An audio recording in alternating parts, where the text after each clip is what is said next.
Hi guys, I'm Angel and today is our rehearsal day for Star Magic Voice Workshop.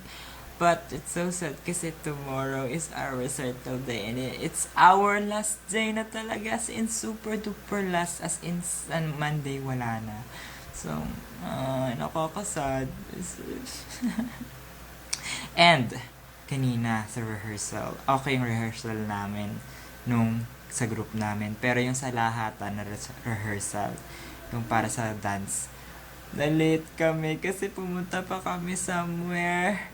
Tapos, pagdating namin, 6:30 yung call time, 7 na kami nakadating. Tapos, super galit na si ma'am. Tapos, pinagalitan niya kami sa super duper. Kasi naman talaga, professionalism wala. Late kami. Nag-secret pa kasi pumunta pa kami somewhere. So, ayun, it's really so sad. But, anyways, dahil dyan, unforgettable student na kami ni ma'am dahil first time daw yung mangyari sa kanya.